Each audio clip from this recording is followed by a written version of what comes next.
I was having your Rico from RicoScores, and it is officially day one of the Washington Commanders 2024 training camp. The first of Adam Peters, Dan Quinn, and this entirely new regime, Brandon Sausner, all of that type of stuff.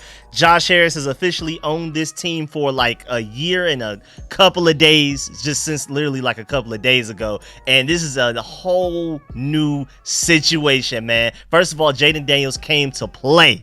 Johnny Newton is healthy in practice, and he's off the NFI list already. Great news. We have a first look at a lot of different things, especially Johnny Newton. And also, players are all raving about Dan Quinn's coaching style and team mentality, talking about how different everything is. Then you also have Washington players staying at a nearby resort for team chemistry, as Dan Quinn says. Of course, we got to dive into the Dan Quinn, Terry McLaurin, and Jonathan Allen pressers. We're going to dive into their quotes, break them down and everything. And y'all already know, every training camp practice, we're going to do position group by position group breakdowns. We're going to talk about what the coaches said or what people are saying about the coaches. We're going to talk about the quarterbacks, the running backs, the tight ends, the wide receivers, the offensive line, defensive line, all the way down throughout the entire defense, and even special teams as well, and any other random notes that I have at the end of the video. Y'all know how these go, and just buckle up because I will be here doing these every day that we have any sort of access to the practices. Just like you're going to see in this video, not only are we going to break down what happened in practice,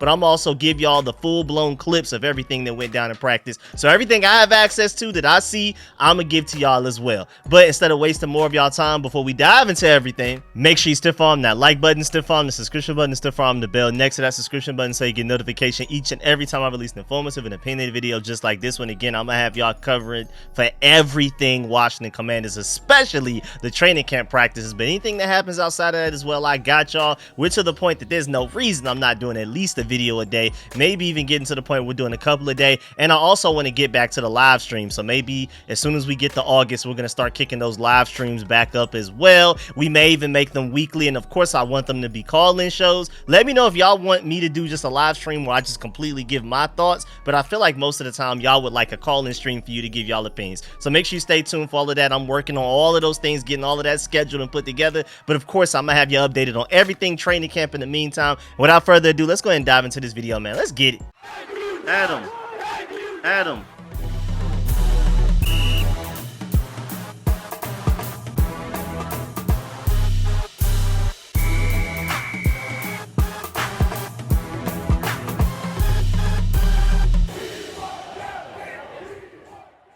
All right, before we even get to everything that happened in practice, first of all, there were no fans allowed to attend this practice for day one of the Washington Commanders training camp, but there were media members allowed.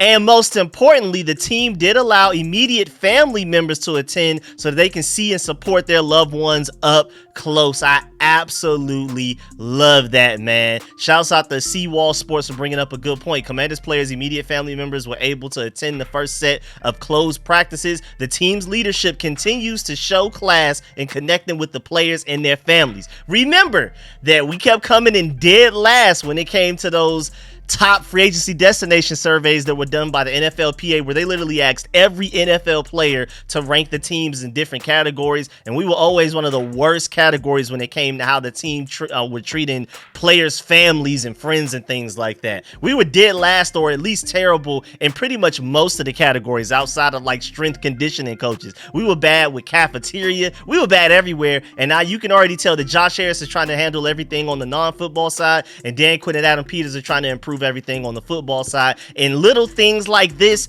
is a big help. We're not going to be dead last. I would argue that we may go from one of the worst to one of the best when it comes to top free agency destinations when we come back around and they do that survey again in 2025. I wish they did it a little bit later, because I feel like we would already be one of the better as you can see, just based on what we did in free agency, signing the most free agents out of the entire NFL, and we signed them to like really efficient team-friendly money. Like, they didn't even come here and charge us an arm and a leg to basically on the mentality that a lot of players had for the past 20 plus years coming here. Like, yeah, I'll sign with the burgundy and gold, but I'm gonna have to charge y'all a lot of money because I already know I'm basically going to a dumpster fire situation. I'm just coming here for the money. But players are coming here on cheap deals where they could have gotten way more money elsewhere, most notably like a Jeremy Chin or even a Frankie Louisville and guys like that. And so the Fraser destination, we're already one of the better ones, even though it doesn't show it in the survey yet, because they did that survey months ago. I wish they would do like a more, like they would wait a little while, at least until like training camp, to do that survey once again after we've had the draft, after we've had free agency and things like that, because I'm pretty sure our grade would be way better. Now that's just a completely different rant that I didn't even expect to go off on based on my notes that I had ready, but hey man, it came up and I just felt like that needed to be addressed. So shouts out to the Commanders leadership, whoever's idea it is, maybe it's a collaborative effort. Shouts out to everybody that had anything to do with letting the players' families come to the first day of practice. It was closed off the fans, but the families had exclusive access to the practice, and I absolutely love that. Also, we already have the officials and the referees there for training camp practices as well. I hope they're there every single day, because you don't want to, whether offensively, defensively, and especially special teams right now with the new kickoff rules, where this is going to be the most different and unique the kickoffs have ever looked in the NFL and since I can remember, going back to I don't know how many years. So having referees here, you don't want to sit there and practice one way and you're like, okay, we got things going, just to find out when we get to the preseason or even as late as the regular season that that's illegal there. You can't, you know, all those weird illegal man down the field situations based off of creative play, especially with screens or like illegal motion, all of those type of, you don't even want to reach that point. You want to make sure that everything that you're working on throughout training camp, you have the referees there to let you know exactly what's going on. Even though we did bring Dave Gardy here from the NFL front office to help with a lot of those things, that's one of the most important hires we made all offseason. I feel like it's not talked about enough. And again, having the referees here means a lot. So I'm super excited about that. I'm glad that they are here. Hopefully they're here every single day of training camp practice. Also, as you can see on the screen right now, and shouts out to Mitch Tisler for this picture, here's a first look at the Guardian caps players are strongly encouraged / required to wear, and they have the option to wear in game as well. So that's another thing about this NFL season that a lot of people have slept on that's going to make it look very different from any other season in NFL history. The kickoff rules on top of all kinds of other things, but don't forget that we also have these Guardian caps that players can now wear in game if they wanted to. And then, you know, typically it's just been gray. It's just been like a gray, bubbly, soft thing on the outside. But now they're designed to look like the team's like regular helmet a little bit, to kind of make it, you know, now that they can wear them in game, it's going to look like an in-game helmet. Now, of course, it looks different as you can see on the screen, but at least they're trying. They have like some sort of cover over it to let you know this is a Commander's helmet. This is not just an average gray helmet out here. And so again, that's just another way that everything is going to look completely different. Also, first day of training camp, again, shouts out to Mitch Tisler for this, because you know he's the guy that always keeps up with this.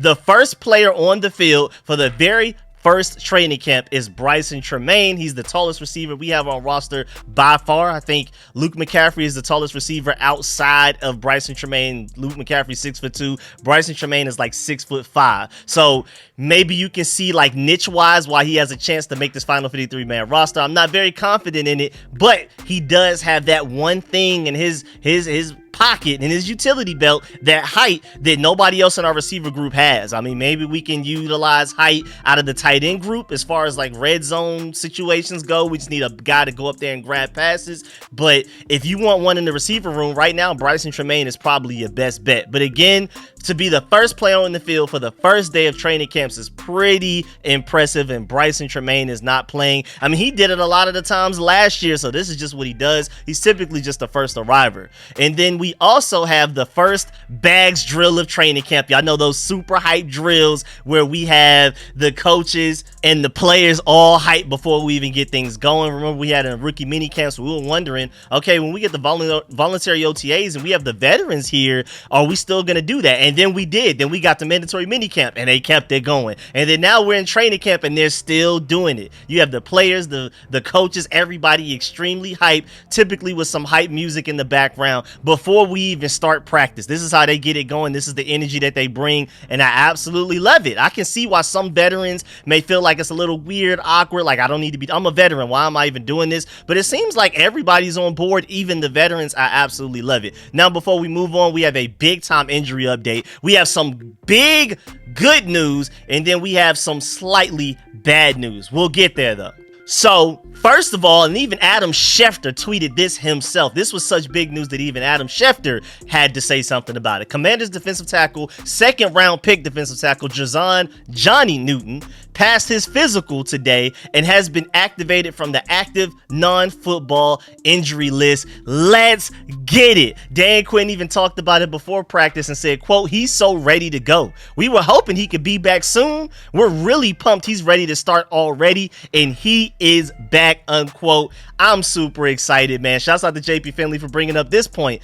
The first injury situation of the Adam Peters and Dan Quinn era seems like we got told the truth. While the team didn't provide a specific timeline, they remained optimistic about the second round pick Johnny Newton and downplayed the foot issue. And sure enough, Newton opens camp on the active roster. So that was not coach speak the whole time. Every time they were saying that expect them back sooner rather than later, like Adam Peters literally just said yesterday in their initial press conference to start off training camp. Even though we didn't have practice yesterday, they did hold a press conference, a joint press conference with Dan Quinn and Adam Peters. And even before then, any little update, even though it sounded bad and a lot of us were trying to remain optimistic, but it was kind of hard to throughout the offseason. We kept hearing about him getting more surgeries on one foot that already recovered. Now he needed to get a surgery on another one. Of course, we're starting to be like, oh man, maybe it's time to worry about it. But they kept assuring us that there's nothing to worry about. And then we're, of course, as fans, we're so used to being lied to over the past 20 plus years that we're just kind of assuming maybe this is just coach speak and they're just trying to make sure they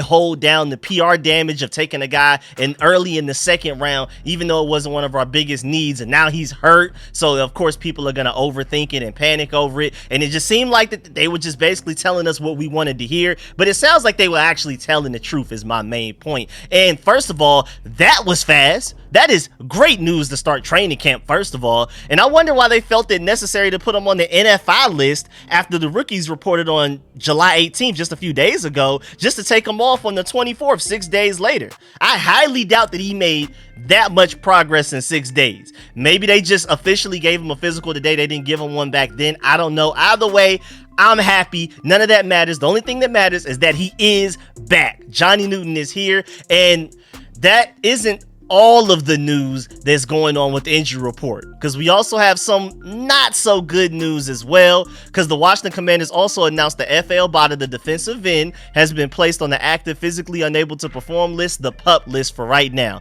He dealt with a knee injury before last season even started that ended him up on the injured reserve again after suffering multiple leg fractures in a Week 11 game against the New York Giants last year. And Obata is just not ready to practice right now, but he was re-signed to another one-year deal to return to the team. And he was one of only a handful of guys that Adam Peters felt necessary to bring back from the previous regime. Washington has been making major changes from top to bottom, and there were a lot of new faces for Obata to compete with for a spot when he is medically cleared. They clearly like him, because again, one of only a handful of guys that actually stayed from the previous regime that Adam Peters felt like, well, okay, Ron Rivera was right about this guy. It was only about 4 or 5 guys in total. Everybody else that's still here from last year are pretty much here because their contract allowed them to still be here. But out of all of the guys that were unrestricted free agents that could have gone elsewhere, FL Bada was clearly a priority to Dan Quinn, Joe Wood Jr., and or Adam Peters, whatever combination that is. So even though he is hurt right now, don't just completely write him off, because there's a reason they brought him back. But also, I do want to point out the fact that even though Johnny Newton is back from the NFI list that he just got put on 6 days ago, expect a slow ramp up, because this guy didn't do anything in rookie minicamps really. He was just off to the side, like standing there and maybe jogging a little bit. And then you saw him on the bikes at times during voluntary OTAs. I don't even remember seeing him in mandatory minicamps, but I remember the coaches emphasizing that he did come to every practice, even though he couldn't practice. So that's dedication on his part. Shouts out to Johnny Newton for that. But again, this is a guy, this is his first time officially practicing with the team. So it's going to be a slow ramp up for him, but it's just amazing that he returned so much sooner and earlier than anybody expected. So shouts out to him for that. Now, let's talk about some of the things that not only Dan Quinn said, but also what some players have said about Dan Quinn and the team itself before we even get to the actual practice notes and what happened in practice today. First of all, as you can see on your screen right now, this is Dan Quinn's first team huddle of the Commanders training camp since taking over as their head coach. And this is a monumental moment, man. Like I keep talking about, like, I don't exactly know what's going to happen in 2024, but I have the utmost confidence and optimism that this team's next 5 to 8 years will be better than any other 5 to 8 year period that I've seen of the Burgundy and Gold in my entire lifetime of being a fan. Like, again, I wasn't allowed to see any of the Super Bowls, so I'm very confident about the future. And my main point is I feel like 5 to 8 years from now, once we're out there looking like one of the top organizations in the NFL, whether we've won a Super Bowl or not yet, I just feel like we're going to look back at a day like today, the first day of the 2024 Washington Commanders training camp, and be like, man, that's where it started. That's when the seeds were planted and was led us to where we are now. Again, hopefully is one of the most dominant franchises in the 5 to 8 year period. But Dan Quinn also addressed the media before practice. Terry McLaurin and Jonathan Allen addressed the media after practice. We're going to talk about some of the main things they said about Dan Quinn and the team as well, but we got to talk about Dan Quinn first. So again, before practice, Dan Quinn spoke to the media. He said that there's an energy that comes with starting something new. There's a lot of excitement surrounding the Commanders right now, believes that he's in the right place with the right people. And again, they even talked about it yesterday, how excited they are. Adam Peters even said this is the most excited he's ever been about a training camp ever in his life of being involved with the NFL, which is a little hard to believe, but at the same time, you can understand it because this is his first baby. This is the first time he's officially been a general manager. He's been like the director of pro scouting, like I believe that's what his title was for the Broncos. He was one of the top draft guys. He was a scout with New England, like just straight up just a scout. Then with the 49ers, he's always been the assistant general manager, and it was kind of like a three-way split with like John Lynch being the official general manager, and even Kyle Shanahan being the head coach had a lot to say as well. So it was more of like a three-way split. Now Adam Peters is completely running the show, so I can understand why, with this being his first baby and hopefully his last baby, this is it. Adam Peters leads us to Super Bowls and is the last GM we have for a very long time type of situation.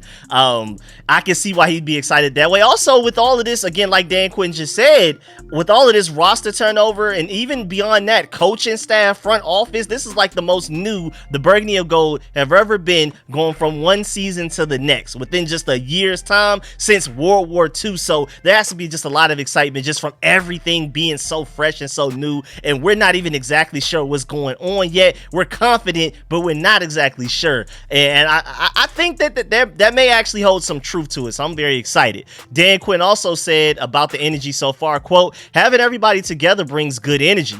Guys excited to be around each other. Lots of guys showed up early. That told me a lot about their connection, unquote. Terry McLaurin said a few days ago that a lot of the players have been texting each other even during this summer break, like that summer break in between mandatory minicamp and now the start of training camp.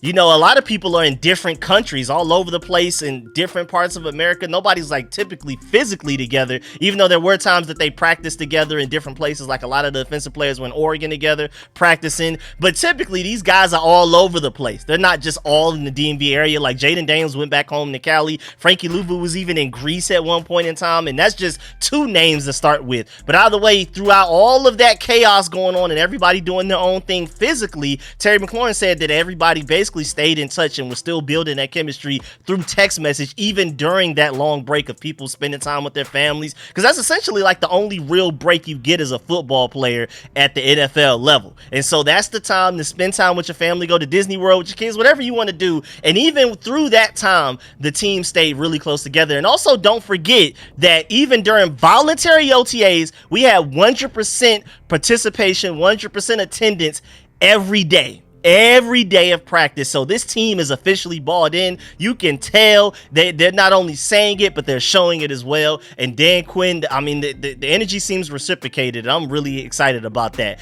Dan Quinn also said, as far as the rebuild goes, quote, "I'm not the best on patience. It's how quickly can we get to become good. I want urgency in all that we're doing," unquote. And John Kahn went on to also say he wants the execution and communication in practice to be the same as if it would be in a game. If not, quote, "how can you perform in a game," unquote. And I love that. So they're trying to simulate as much real game stuff as they possibly can, while also trying to maintain safety through balance, maintain health and things like that. But they're trying to make sure at least everything that they can do, especially mentally and vocally, they're trying to simulate games as much as possible. Dan Quinn also said that today's practice, the first camp practice, will be more so focused on red zone more than anything else. We're going to dive into like a lot of different things. There's going to basically be different themes of the day for different training camp practices. Day one of the 2024 Commanders practice, day one of the new Adam Peters, Dan Quinn led regime practice was more so focused on red zone. And then the Commanders also, again, like I talked about earlier this morning, technically, they are staying at a nearby resort instead of like a random hotel. I mean, they have pools, they have lit up tennis courts. It's literally a resort, like a place that you would love to pay money to go stay at. This is not just a we're all about football situation. So you live, sleep, breathe football, and then even when you go back to the hotel, all you have to think about is football because there's no great amenities or anything. No, they're staying on a resort nearby, in a nearby location. And Quinn said that it's actually good for the chemistry, connections, and the meetings. And he calls it an important time together to have everybody close by and everything pays dividends. So it's not even just the players, the coaches, and everybody is basically staying at this nearby resort. I love that. I think it's innovative. I think it's weird. I think it's different. I think there is a risk to it because you can see that potentially being a distraction. But I think if there were any regime, any coaching staff and front office that can make sure they hold everybody accountable and we don't allow it to be a distraction, I think it could be a positive. I think it's one of those things. It's either going to help your team or hurt your team. There's no middle, and that just based off of the guys that not only we have in this coaching staff, but also even the leaders we have in this on the roster, throughout the roster, different position groups. Terry McLaurin as the receivers, Jonathan Allen in the defensive linemen, Bobby Wagner of the linebackers. I mean, all up and down the roster, we have guys that are going to hold guys accountable, and I feel like if anything, it's only going to have a positive benefit for the team overall. And then also, we have Terry McLaurin speaking to the media as well. And Terry McLaurin talked about the new Commander staff and vibe around the team right now. He said, quote, "there's no favoritism. There's no, oh, you did this last year," and you can basically feel the juice right now, unquote. So I love that quote because he's basically saying, like, it doesn't matter that I'm Terry McLaurin and I'm one of the leaders of the team. It's a fresh start for everybody. Everybody has to earn their starting spot. Everybody has to earn their snaps. There's not just because I'm Terry McLaurin, they're going to treat me different than third round rookie pick Luke McCaffrey or undrafted free agent Bryson Tremaine, who we talked about earlier, who's usually showing up the first in practice. Everybody's getting treated exactly the same. We have the same level of expectations out of everybody. We require the same amount of energy, mentality, work ethic, all of that type of stuff. I love the fact that there's no favoritism. Absolutely. That's one of my favorite quotes that we're going to talk about throughout this entire video. Terry McLaurin also said, quote, "I've experienced a lot here. The continuity from top down is very clear what the objective is. We have a group of guys gelling well, but also like to grind."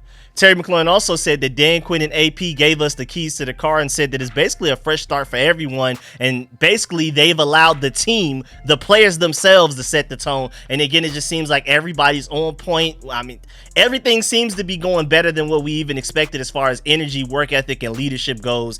Dan Quinn is very proud of how the players are. The players love how Dan Quinn is basically giving this mentality to the team. It's beautiful. And then also, Terry McLaurin said, "one voice, one sound." That's something that the team came up with outside of the coaching staff. So be ready to hear that a lot amongst the players. Terry McLaurin also said that he's normally a leader by example, but as time has gone on, he's learned to speak up and be a voice for his teammates. And I love to hear that, man. I'm a big trash talking type of guy. So Terry McLaurin, that last little part of his game that he was missing, that is going to make him ascend to like one of my favorite players of all time, even outside of the burgundy and gold, is when he started that, the way he was talking trash. Remember that Colts game game where he had that pretty much game-winning catch, even though it didn't actually score. It ended up being on the 1-yard line, and then we scored right after that and ended up winning the game. And it was on, I think it was on Stephon Gilmore, one of the best DBs in the entire league at the time and things like that. The way he was talking trash and like, this is my city. Well, he was saying a cuss word, but you know, it happened to be in Indianapolis where his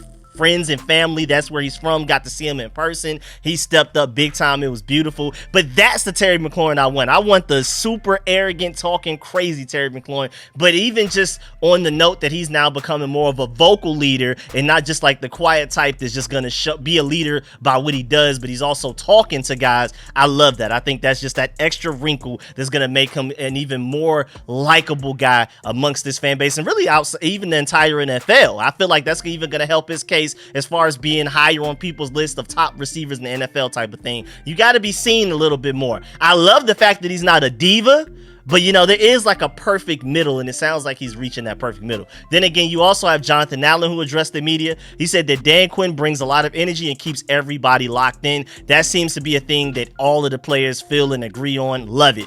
Allen also said that the team is really focused on the small stuff right now. Love that as well. It's nothing monumental, but he feels like spending more time on the minute details of his skill set can help elevate his game, and that's pretty much how they're treating every position group right now. Offense, defense, wherever. We're focused on the small things right now. We'll get to the bigger stuff later. We need to make sure y'all have the basics down because those small things really add up. I'm telling you. And Jonathan Allen also talked about the locker room vibe at the start of camp. He said, quote, a lot of the guys with a lot to prove, and I love it, unquote. So, hey, man, it's just this same general vibe of everybody's out here working as hard as they can. They feel like they have something to prove. Terry McLaurin said there's no favoritism. Everybody is on the clock. Everybody is being watched right now, and I absolutely love it. And then also, before we get to the practice, you also have Cliff Kingsbury out there, as you can see in the clip on the screen right now. And even though Cliff Kingsbury did not speak to the team, speak about the team, or speak to the media after practice or before practice, anything like that, I like this clip right here where he's working on this drill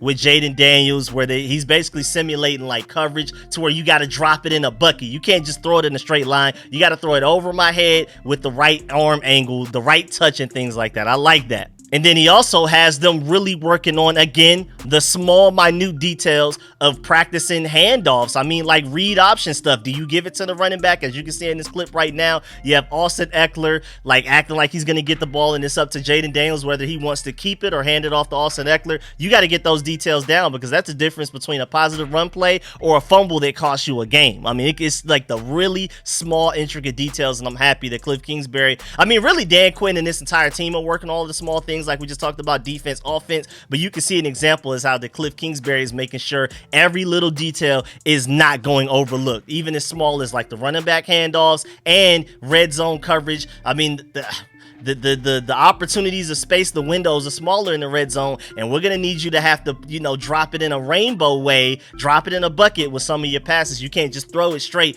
You may have to rainbow it a little bit, and I like the fact that we're working on those things early, day one. Now let's move on to the quarterback part of this video, and of course this is gonna be all about Jayden Daniels. There's a little bit of Marcus Mariota information here, but we're mostly here to talk about Jayden Daniels. And of course, as you can see on the screen right now, you got Jayden Daniels and Sam Hartman. That same chemistry and bond that they had in early offseason workouts, that's continuing in training camp, smiling, joking with each other, walking out. Jayden Daniels also has a basketball in his hand still as well. That's something he's been doing throughout the entire offseason, and I like that as well, man. I'm really excited. Those guys seem to be really optimistic going into training camp. I mean, for them to be all smiles like that, they are ready to work. They're excited to work, and they love the work. I mean, if they were miserable, you knew you were going into a bad situation, you probably wouldn't be smiling. Probably be like the mentality of like, man, let's just go ahead and get this over with. But those guys seem very excited. And then you also have the quarterbacks throwing and doing their thing, as you can see on the screen right now. But while you're looking at them throwing and going through some drills, shouts out to Ian Hartitz, I believe that's how you pronounce his name. I've always struggled with his name, but he usually provides some interesting stats, and one of the interesting stats that he brought up was that rookie year starts by quarterbacks drafted in the top 10 since 2010. And it's ridiculous. It's literally 17, 16, 16, 16 forever, like 8 16s. Then it's like 3 15s, 1 14. Then it's like 6 13s, a few 12s, 1 11, and 1 10. And then you have 9 with Tua, 7 with Jared Goff, 4 with Anthony Richardson, and that's only because of injury, 2 with Trey Lance, 1 with Patrick Mahomes, and then 0 with Locker. That's it. But that's literally it. If you're drafted within the top 10 of the draft as a quarterback, you're going to play at some point in your rookie season, which is a lesson to be learned as far as like Jayden Daniels. He's probably going to start immediately day one like a lot of these guys did. Again, just to remind you, when you're thinking about a lot of those 16s, that's because we only had 16 games in a season for a lot of those quarterbacks. Again, this is dating back all the way to 2010, just to let you know. And basically his point is learning on the bench, that usually doesn't last very long. When coaches say that and preach that throughout the offseason, when we actually get to this regular season, they end up throwing their rookie quarterbacks out there. Most of the time immediately, but a lot of the times very early, just in general, even if they don't necessarily start week 1. But in our case, I'm sure Jayden Daniels will start week 1. You know why? Because you have people like Lake Lewis saying things like this. Jayden Daniels dropping dimes out here on the first day of Commanders training camp. There was so much hype for Jayden Daniels today. People said that Jayden Daniels came ready for training camp. He looks like a seasoned veteran already. Seawall Sports said, quote, "I feel like I'm watching a Cliff Kingsbury special starring Jayden Daniels. It sounds like the offense was on point, and the biggest catalyst of it was Jayden Daniels balling out today." Linnell Willingham, my boy on Twitter, said, "One thing that has stood out here on day one of camp, Jayden Daniels, very decisive with the ball. Gets it out quick, and I love to hear that. That's one of the main things I'm looking for in a rookie franchise quarterback, and how good you can be as quickly as possible. Can you be good? Can you be productive? Can you lead us to wins your rookie season? And how quick you are with getting that ball out of your hands and coming to the right decisions is going to be one of the main things. Like if I had to list a top 5 things that a quarterback needs to succeed at the NFL level, that's easily one of the top 5. And you can make an easy argument that it's the number 1 thing. That's the thing that made Tom Brady the greatest of all time. You could argue one of his best traits. And if Jayden Daniels is showing some of that, that's going to make him a great quarterback off rip. We may not have the growing pains of a rookie quarterback like most people expect. He may come out there and look like a seasoned vet day 1, week 1. I'm more so worried about the offensive line protecting him than what he's going to do as an individual. And even just from the drills he was doing early in practice before we even got to the team drills, including what we saw in spring with the voluntary OTAs and mandatory minicamp, Jayden Daniels seems to be a very accurate quarterback, man. This guy is on point. I'm loving what I'm seeing. Again, there's no edge rusher coming at him, trying to inflict pain on him and hurt him as bad as he can. I mean, this is completely just open. It's not even a moving target, but the accuracy here is still insane. And then, now let's get to the actual practice. So apparently, Marcus Mariota was taking the first snaps in team drill. So technically Marcus Mariota was like kind of the starter to start the day, but I'm not sure if that's the same thing going into day 2 tomorrow, because once Daniels was the starter of the 7-on-7 drills, he balled out. And it sounds like they were kind of mixing it up to where Jayden Daniels was with the starters at times, Marcus Mariota was with the starters at times, which is different than what we saw in mandatory minicamps. Voluntary OTAs, it was kind of like a back and forth. Mandatory minicamp, it was just straight up Jayden Daniels the starter, pretty much every snap available for the starters on offense. But now it sounds like to start training camp, they're mixing it back up a little bit. But either way, Daniels killed it. I heard a little bit of positive, a couple of positive things from Marcus Mariota, but Jayden Daniels, there was a lot more hype around him. Now, of course, he's a 2nd round overall pick, potential projected franchise quarterback, so a lot more people are going to be more excited about even the little things that he does, and people are going to notice the things that he does more than what a Marcus Mariota does. But at the same time, man, Jayden Daniels' hype and his stock was through the roof today. I mean, it's like you better buy the stock now before it's too late, before the price is too up. Today's price is not yesterday's price type of situation, because he opened up team drills once he was the starter with a touchdown to Brian Robinson into the corner of the end zone. The people are saying saying that it was not only just a great throw by Jayden Daniels, but it was also a great route by Brian Robinson. I love that. We're going to talk about that when we get to the running back part of this breakdown. But Ben Standig even said it himself. The early favorite for pass highlighted by the team's Twitter account, because you know how like after practice, the Washington Commanders Twitter account themselves will post like the most exciting play of the day, the best play of the day. And they felt like already off rip, Jayden Daniels just getting with the starters in 7-on-7s, that throw to Brian Robinson has to be the play of the day. And Ben Standig said that Jayden Daniels tossed a perfectly placed 20-yard plus lob to Brian Robinson in the corner of the end zone. And if you remember Jayden Daniels at LSU, arguably one of his best superpowers, one of his best traits that you can win in doubt, you can bank on this is what he's going to be great at the very least type of thing. It's those lob passes, those fade routes, the accuracy there, and the timing is incredible. And Nicky Javali even talked about how Jayden Daniels just threw a beautiful ball to Brian Robinson's outside shoulder for a touchdown. So it's to Brian Robinson's outside shoulder and everything, something that's like impossible to cover.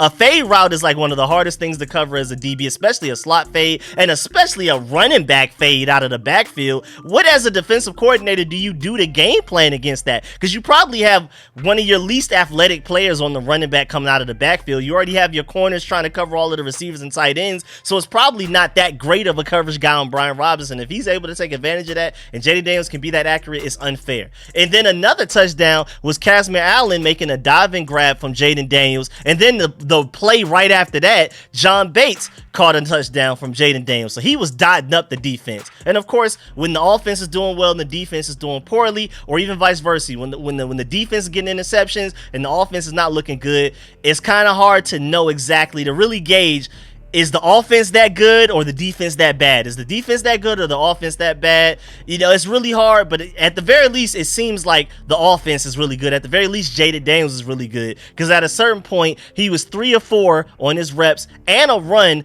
including a touchdown to Zach Ertz as well. This guy was going around killing it. And Zach Selby even pointed out a point in time in practice where he had an exceptional start to camp. He finished the team drill 4-4 with one handoff, and then other than one pass breakup, he's been pretty much flawless. That's the word that Zach Selby used while watching the practice. And all I heard was starter. Plain and simple. Just go ahead and say it. Stop trying to hide it. This guy is elite. Kevin Sheehan even saw what he saw in practice, heard what he heard from what came from practice today. He even had a topic in his radio show after practice and said that he's predicting us to go 10-7 and basically earn a playoff spot. He's basically seen enough. That's all he needed to know. And I'm not gonna lie, I'm seeing somewhere in between 7-10 and 10-7 myself. I'm thinking that's a pretty good range for us. And shouts out to Sports Illustrated's David Harrison for his breakdown of what he saw in practice today. And he said, he pointed out the fact that Jayden Daniels and Marcus Mariota were rotating. He said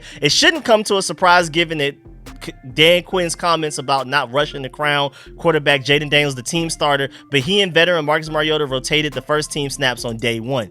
Even though the two rotated, it's important to note that Daniels got the second shot at running the first team in 11-on-11 drills, completed all 4 of his passes in the set, and threw a touchdown to running back Brian Robinson Jr. So it sounds like even though they both got starting reps, Jayden Daniels got the majority of the starting reps, or at least the most important ones. He was the starter in 11-on-11s. And then also play of the day, again, was Brian Robinson catching that pass from Jayden Daniels. So a lot of people are noticing that Jayden Daniels does look like the starter, even though he's not necessarily the starter out loud said by Dan Quinn yet, is showing a lot of the signs. And Terry McLaurin, even in his press conference after practice today, he was giving a lot of praise from Jayden Daniels. And Sam Fortier even said that it seems like that Terry McLaurin feels like the quarterback carousel may finally stop spinning, and we may have actually found a guy for him. Because what is Jayden Daniels, like his 6th or 7th starting quarterback now in just a few years that he's been here? That's absolutely insane.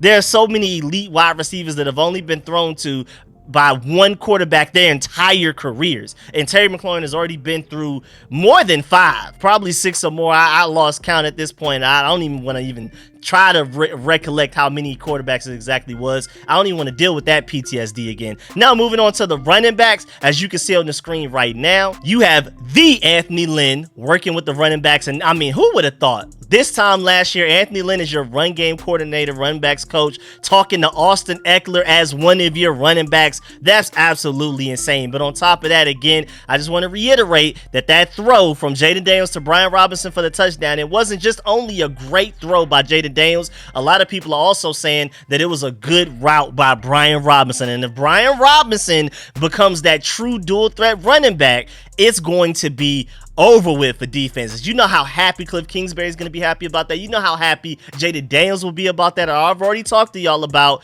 and I don't remember the exact statistics. We talked about this towards the end of last regular season, the 2023 season, sometime around like November, December, and I broke down how Brian Robinson is like top 7, top 8, and a lot of advanced statistics among running backs. Like when it comes to like efficiency, not necessarily surface stats like rushing yards and things like that, but yards after contact, per snap, per rush and things, like all of those per efficiency snaps type of things, the advanced things. Brian Robinson's literally like a top 8 running back in the NFL, and now that he's adding route running to his bag, it's really unfair. And my thing with like how, like we talked about earlier, we discussed, like, is it really the offense being that good or the defense being that bad? Well, we know the defense is way better this year than last year. I can at least trust that. If anything else, and this linebacker group is way better this year than it was last year. And if Brian Robinson is eating against this running back, this linebacker group right here, this defensive group with the defensive leadership we have, not only in the player area, but also the coaching staff as well, then I'm pretty sure that means Brian Robinson is just that good. I don't think it necessarily means that the defense is bad. I just think our offense is actually that good. Now moving on to the wide receivers, as you can see on the screen right now, we have a couple of clips of just the wide receivers going through some early drills while we talk about the different things that happened in practice today. Like, first of all, Zach Selby pointed out a moment where Luke McCaffrey had a really good route and made a really nice move to end up catching a pass from Marcus Mariota. Made a defender miss before moving down the sideline to the end zone. So this boy Luke McCaffrey's looking shifty. And remember, somewhere in mandatory minicamps, after practice, he started to work with Anthony Lynn as far as taking handoffs and practicing those things. So we're trying to groom him into like Adam Peters' version of Deebo Samuel, or even Burgundy and Goldwise, where we lost in Curtis Samuel leaving for, I believe, the Buffalo Bills in free agency. That's what Luke McCaffrey is potentially stepping into the role. And it makes sense. His brother is Christian McCaffrey, an elite running back / wide receiver. It sounds like Luke McCaffrey is trying to turn into an elite wide receiver / running backs. And again, I've showed y'all in several different videos the relative athletic score in comparison of Luke McCaffrey to Christian McCaffrey. And whether we filter it to running back or wide receiver, Luke McCaffrey is the better athlete. He has the higher relative athletic score. So, the ceiling is there, the potential is there, but it may take time. I'm not expecting him to be that by week 1, but I'm really excited to hear that he's already making people miss, because that's what Curtis Samuel really brought to the table for us, and it sounds like Luke McCaffrey's trying to fill into his shoes. And then you also have this clip right here where the wide receivers are really working on some short hook routes and comebacks, and I love what I'm seeing, man. Things are looking crisp, and again, going back to the theme of paying attention to even the smallest details. We're working on hook routes and comebacks constantly, like just regurgitating it. Just keep working on it until it's perfect type of situation. We're not even about to look at other routes in the route tree until you have that down. Especially for a rookie quarterback, we're going to need that. We're going to need that timing down. We're going to need your footwork down, the route, all of that stuff. We're going to need y'all to be technicians out there to help this rookie quarterback thrive as early as possible. And then you also have a moment, I believe this was before practice even started, where Terry McLaurin even went out of his way to go dap up and hug an event staff member. Like, that's, hey man, Terry McLaurin for the king of the team, man. I'm not gonna lie. That's the type of guy you want to be one of the faces of the team right there. And then moving on to the tight ends, we don't have a lot of information for the tight ends. Most of this video is basically centered around Jayden Daniels, of course, and the fact that Johnny Newton is back healthy. And I'm going to show y'all practice clips of Johnny Newton practicing today. Again, it's amazing that he was just placed on NFI just 6 days ago. And then you're going to be like, well, why was he on NFI in the first place if this is how good he looks already in day 1 of training camp, again, just 6 days later? But going back to the tight end group, Dan Quinn talked about Zach Ertz, and he said, quote, "The leadership for him, I thought it would be good when we went and got him, but it's been remarkable. He's not here to coach, but he has a presence, standards that others can emulate. In the passing game, he has a very good awareness and the nuances of a route, unquote. So right now, Zach Ertz is everything that they basically hoped he would be and more, and it's not only just on the field but off the field as well. Zach Ertz is going to have a huge impact on this team, especially if he can stay healthy. He's going to be one of Jayden Daniels' best friends on this team, one of his most when in doubt targets possible, because again, on the field wise, the nuance and veteran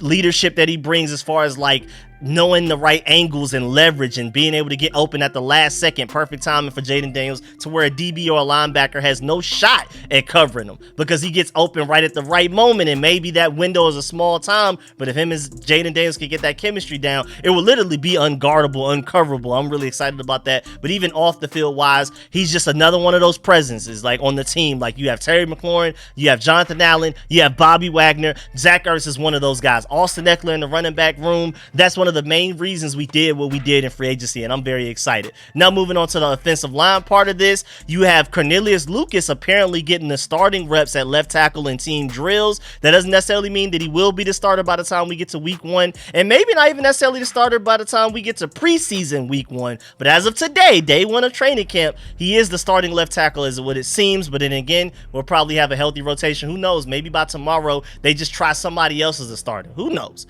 Also, JP Finley pointed out the fact that there's no surprise that Tyler Biadasz is snapping to Jayden Daniels in warm-ups. They're trying to get that chemistry going right now. You have Michael Dieter, who's like the backup interior offensive lineman, backup center, who was snapping to Marcus Mariota. So again, just another piece of evidence that shows that Jayden Daniels sounds like he's the starter, because when they're in individual drills warming up before we even actually start to practice team on teams, offense versus defense things, Jayden Daniels is with the starting center or Marcus Mariota is with the backup center, because again, we need that chemistry to go right now. There's a reason you signed a Tyler Biadasz in free agency rather than drafting a guy in the draft. There were a lot of talented centers, especially my boy Cedric Van Pran out of Georgia, but you want a veteran guy here to help make that transition from the college to the NFL level and your rookie quarterback as seamless as possible. I absolutely love that move. I felt like that was one of our most underrated moves the entire offseason, because not only is Tyler Biadasz like a top 10 center in NFL and we had a hole at center, so that's just already one big reason why we needed him. But again,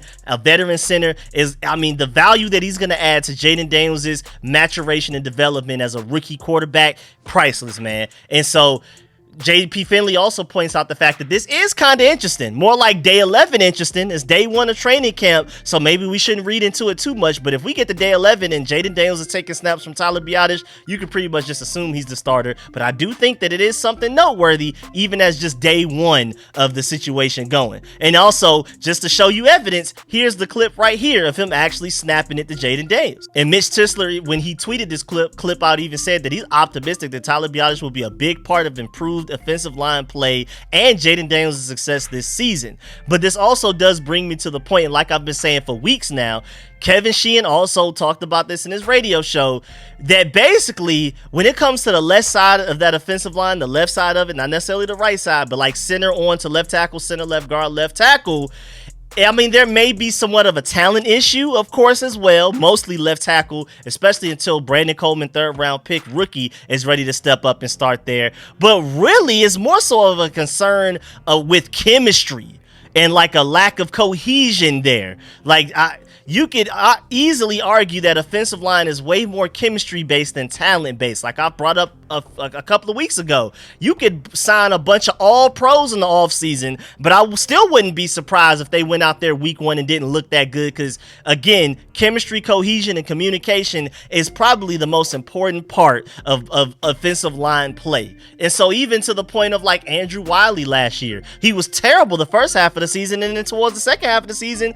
you could argue that he was actually pretty decent, relatively good, somewhere around average. And I feel like a lot of that had to do with chemistry, because I don't think it's a coincidence that Andrew Wiley went from being terrible to decent / all right, kind of average, and in that same time span of Samuel Cosmi being all right, pretty good, showing flashes, but being inconsistent the first half of the season, towards the second half of the season, once Andrew Wiley got better, Samuel Cosmi looked like an all-pro and looked like literally the best player on the entire team, including Terry McLaurin and Jonathan Allen, all of those guys. Samuel Cosmi, to me, is literally the best player on the entire team. He showed it in that second half, and I don't think it's a coincidence that when Andrew Wiley got better, Samuel Cosmi also got better, because it's not an individual unusual thing at all. Shouts out to my boys at Ref the District. They brought up a good point. They said so true. The entire left side, including center, are new starters. We'll be interested to see how long it takes for them to gel, and how long it takes for them to gel is going to be a huge factor in how early we can succeed. If they could somehow be ready to go out there week 1 against the Tampa Bay Buccaneers and they're already clicking and gelling, the communication and chemistry is there, then we have a good chance of winning that game. But if they don't, it's not looking too good for Jayden Daniels and the Commanders week 1, but we'll see. Now moving on to the defensive line. Again, like we gave you the update earlier, Johnny Newton, defensive tackle, early second round pick, is now activated from the active non-football injury list after passing his physical today. And this comes only 6 days after being placed on the NFI list when the rookies reported. And so now we'll be seeing Johnny Newton in training camp, and it already started immediately day 1, as you can see in this clip right here. And throughout these first 3 clips that I just showed you, my boys at the Burgundy Zone bringing up a great point that he's firing low out of his stance. I mean, he could be lower, and that was a concern. Like, if you had to find one of his only kind of true weaknesses as far as like his traits coming out of college, is that he needs to get his pad level lower more consistently. And you can kind of see that a little bit in this tape right here, just a little bit. But with him coming back from injury, to my boy's point at the Burgundy Zone, it's still very impressive that he's able to stay that low coming off of the injuries, especially to his feet. Any lower body injuries as a football player, I mean, you're pretty much cooked. And the fact that he's able to stay that low, he looks like he's been working on that throughout the offseason, even through injury, because that was one of my biggest concerns for him coming out of college, and it looks like he's already worked on that a little bit. Again, he could be lower here. It'd be nice, ideally, he would be even lower than this, but you can tell he's been working even while hurt this offseason, just based off of the pad level that you're seeing right now. And he's looking good out there, I'm not gonna lie. Like you're seeing in these clips, and John Com even pointed out the fact that after defensive tackle Johnny Newton would do some reps during individual drills, Jonathan Allen himself would spend a minute talking to him, providing little tips here and there. And Newton did miss spring workouts because of his foot injury, so he does need to get coached up a bit. He needs probably a little bit of extra attention from his fellow defensive line veterans like a Jonathan Allen. I absolutely love that, man. Keep that going. We need as much of that influence on Jonathan Allen, on Johnny Newton, as much as possible. John to John, we need that chemistry building right now. And as you can see in this clip right here, you're seeing the entire defensive line doing what they're doing. And my boy Mark Bullock brings up a good point, that if Jonathan Allen can teach Johnny Newton that signature cross chop hump move, he's gonna be unstoppable. Hey man, I'm telling you, if Jonathan Allen, hey man, teach Johnny Newton every single bag of tricks that you have, and hey man, watch this young guy go out there and ball out immediately. I mean, especially with him being ready as soon as day 1 of training camp. He may not be 100%, but the fact that he's even here, I'm telling you, this is going to be one of those guys that has an immediate impact for us and making plays right out the gate week 1 against Tampa Bay. Don't be surprised if he stays healthy, he continues developing on the track that he's on right now, if he goes out there and gets a sack week 1. I wouldn't be surprised at all. And then linebacker wise, there was some pretty interesting drills that they were doing today. I'm not gonna lie, we don't have like a lot of information to take from the linebackers, but Ken Norton Jr. has these guys working on some pretty interesting drills, as you can see in these clips right now. And again, it's still crazy that we have Bobby Wagner as a linebacker in the Burgundy and Gold. That's insane in itself. But even more insane that we have Ken Norton Jr. as our linebackers coach, as you can see in this clip right here. And again, I just want to point out how interesting this drill is. I mean, these guys are getting ready. It looks like they're trying to basically prepare for what it's going to be like in those trenches. Like, you need to be ready to deal with those offensive linemen. Frankie Louvu's already leaded this as far as like disengaging from offensive linemen and making plays in the backfield. It seems like he's trying to make sure all of these guys can do that, because this looks like a defensive line, offensive lines drill. The fact that he has the linebackers doing this again continues on with the theme that we're focused on every small, minute detail. Yeah, we could be out there working on run fits. Yeah, we could be out there working on coverage skills and things like that, instincts, reading the offense, all of that type of stuff. But he's even starting day 1. Let's get ready to do this work in the trenches, and then we can work on all of the stuff after that. I love it. And then defensive back wise, really somehow the only real update I have from this today, because nobody really talked about them, tweeted about them, even in the articles really talked about the defensive back group. Really the only news we have from them is actually Troy Apke centered in a weird way, because as you can see on the screen right now in this picture, I guess they feel like that number 30 that Trey Apke used to wear, the only value in that jersey is to put it on the, I believe those things are called the bobs or whatever. Like, people typically use them to box against and things like that. But that just shows you that Trey Apke, that number 30, the only real significance that he has in the Commanders organization at this point is the fact that it's like a jersey you put on a dummy to basically hit. And Mark Bullock brings up a good point that he did not expect a Trey Apke reference on the day one of training camp this year. I can admit, too, that definitely was not on my bingo card. But, hey, one thing to actually really take away from this is that this regime would never let a Trey Apke situation happen again, especially to let it linger as long as it did. So that's one thing to be optimistic about. And then special teams-wise, I am surprised that we didn't get a lot of information out of this group. This was the one group that I expected a lot of information out of right now, because we literally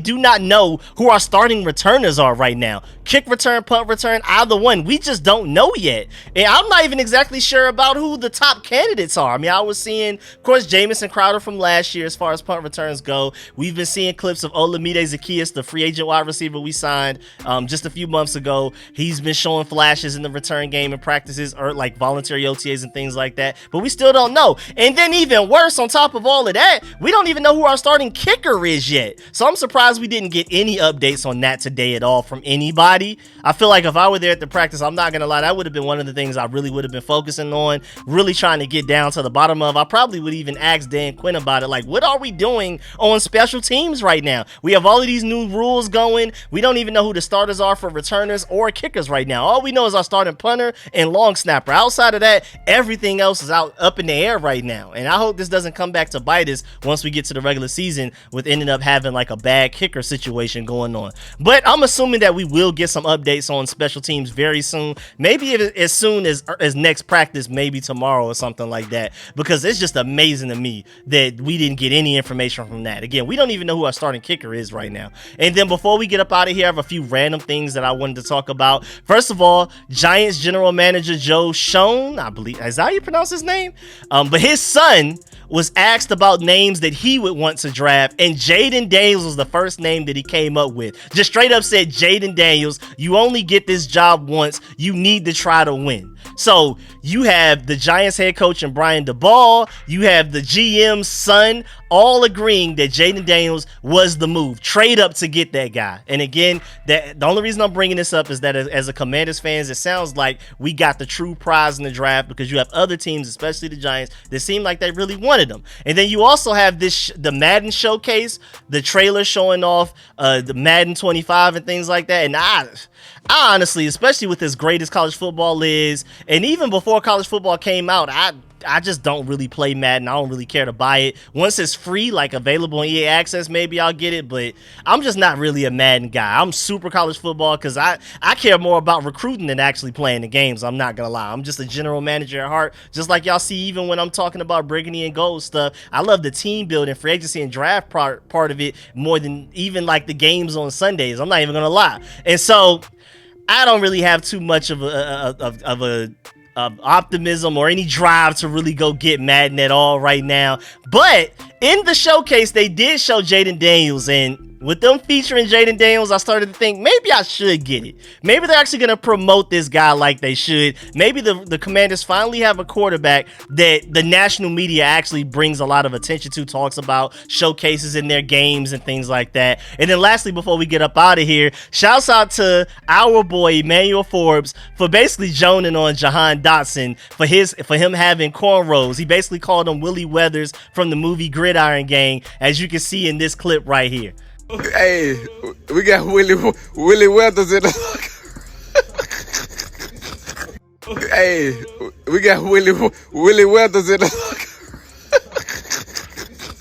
And I ain't gonna lie, man, if I were a teammate of Jahan Dotson, I'd be joining him as well, man. The straight back cornrows, the Kawhi Leonard's 2024, I just don't get it, man. Maybe back in the Allen Iverson days, cool, but now, man, straight backs is crazy, man. But hey, shouts out to Jahan Dotson. He doesn't care about the hairstyle. He's here to work. Maybe that's just like I need to focus. I don't want my hair to be a distraction or a problem, so let me just get these braided down real quick. But either way, if I were Emmanuel Forbes, I'd be doing the same thing. I'd probably be worse about it. So shouts out to Emmanuel Forbes for calling him out on it. I love the chemistry. The main thing to take from this is the chemistry within the Commanders room right now amongst the players. They're having a good time. They're joking around. They're very excited. All of that type of stuff. So I'm excited. They're excited. Let's get it. But yeah, man, that's the end of this video. Please get in the comment section. Let me know how you feel about everything discussed in this video. Please stiff arm that like button, stiff arm the subscription button, and stiff arm the bell next to that subscription button so you get notification each and every time I release an informative and opinionated video just like this one. I really appreciate y'all for tuning in and making it this far in this video, because this is going on with like an hour long. So I really appreciate y'all. Of course, I will keep y'all updated on every training camp practice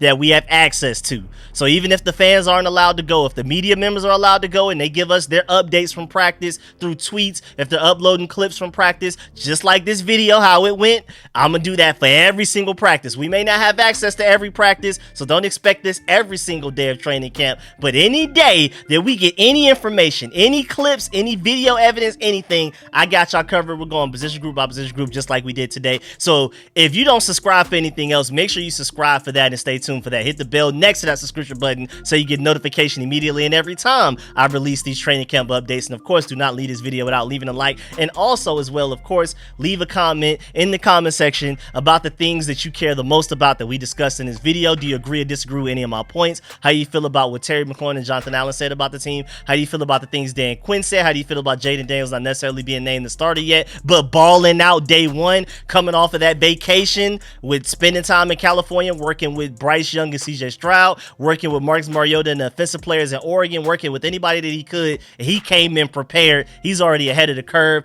Johnny Newton coming off of the NFI list 6 days later after being placed on it and already participating in drills and things like that. Let me know how you feel about everything discussed in this video, and the fact that we didn't even get a special teams update, which is, again, blows my mind, but it is what it is. I'm assuming we'll get one soon enough. Make sure y'all stay tuned. I really appreciate y'all. I'm gonna catch y'all later. I'm out.